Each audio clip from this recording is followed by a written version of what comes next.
Hello students, एक बार मैं फिर आपके समक्ष चैप्टर 4 का एग्जाम्पल 4 और 5 कराएंगे आज। तो एग्जाम्पल 4 देखिए, find the roots of the quadratic equation. ये दिए, इसके रूट्स निकालने हैं तो फैक्टर करने हैं। 6x² minus x minus 2 = 0। सबसे पहले क्या करते हैं, 6 2 जा 12 आ गया। ध्यान से देखना, इसकी मल्टीप्लाई इससे करते हैं 12। अब यहाँ 1 लाना है। एक्स का कोफिशिएंट कितना है, 1 ही तो है बेटा। तो 1 कैसे आएगा, 4 3 जा 12 और 4 में से 3 गए 1। तो हम अब यहाँ 1 की जगह क्या लिख देंगे, 4 - 3। ठीक है, तो ये हो गया 6x² minus 4 minus 3 x minus 2 = 0।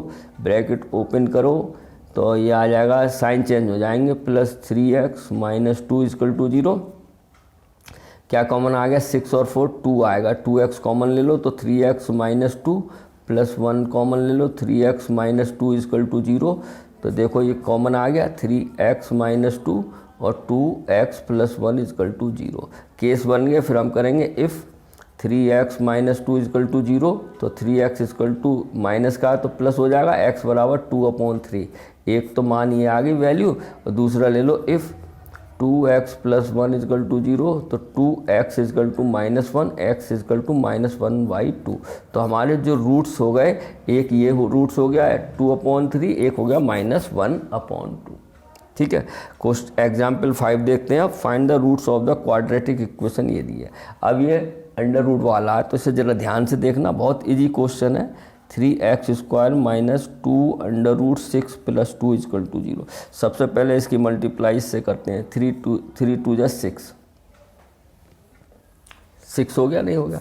अब ध्यान से देखना, हमें 2 √6 x भी है बेटा बीच में, ये x है ना, ये हमें 2 √6 लाना है। इसका मतलब √6 तो है। अब ध्यान से देखना मैं क्या करूँ, और 6 हमारे पास है तो √6 की बनाओ, √6 ही तो लाना, √6 की मल्टीप्लाई √6 से करो तो ये 6 हो गया, तो 6 ये हो गया हमारे पास। ध्यान से देखना, अब हमें यहाँ पे 2 √6 लाना है। 2 √6 जब आएगा बेटा, जब हम इसको क्या कर रहे हैं, ऐड कर रहे हैं, तो हो गया ना 2 √6। ये बात समझ में आई नहीं आई? सबसे पहले हमने 3 2 जा 6 लिखा। अब √6 भी लाना है, तो √6 की मल्टीप्लाई जब हम करते हैं तो वो 6 आता है, मालूम है 6। तो 6 तो आ गया।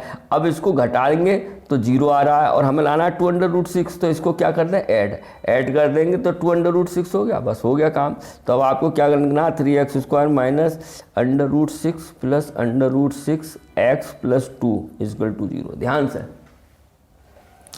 अब ये आ जाएगा 3x² minus √6x minus √6x plus 2 = 0। ठीक है, अब आपको यहाँ थोड़ा ध्यान से करना पड़ेगा, क्योंकि कॉमन लेना पड़ेगा, ऐसे तो कॉमन आ नहीं रहा। यहाँ पे एक फैक्ट 3 है, यहाँ पे 2 है और 6 है। 6 के फैक्टर हो सकते हैं, 3 2 जा 6 होता है। तो ध्यान से देखना मैं क्या करूँगा। पहले तो बेटा हम इसको ऐसे लिख सकते हैं, √3 √2x माइनस √3 √2x प्लस 2 = 0। बोलो, अरे 6 ही तो हो गया ये। ठीक है, अब ये √3 में है, और ये 3 जो ये √3 है, इसको भी √3 बनाओ, तो अभी तो कॉमन ले सकते हो। अभी भी कॉमन नहीं आ रहा, तो ध्यान से देखना, 3 को हम क्या लिख सकते हैं, √3 माइनस ये है, ये चीज़ लिख दो, और प्लस 2 को क्या लिखते हैं, √2 × √2 बराबर 0। ध्यान से देखो, बस हो गया क्वेश्चन। अब ले लो कॉमन, इसमें क्या आ रहा है कॉमन बेटा, √3x कॉमन आ रहा है, तो बचेगा √3x माइनस √2 बचेगा यहाँ खाली। देखो माइनस, ऐसे ही यहाँ क्या कॉमन आ रहा है, √2 आ रहा है, तो क्या बचेगा, √3x, बाहर माइनस है तो ये भी क्या हो जाएगा, माइनस √2 = 0। आगे दोनों ब्रैकेट से, तो ये आ गया √3x माइनस √2 और √3x माइनस √2 = 0। अब वो केस बना लो, आप केस बनाओगे तो आ जाएगा इफ़ √3x माइनस √2 = 0, तो √3x बराबर हो जाएगा √2x बराबर हो जाएगा √2/√3, या इन दोनों को एक ब्रैकेट में भी लिख सकते हैं, 2/√3। क्लियर है? ऐसे ही दूसरा केस बन जाएगा, सेम है, यही आएगा √3x माइनस √2 इजकल टू 0। तो √3x is equal to √2, x is equal to √2 upon √3।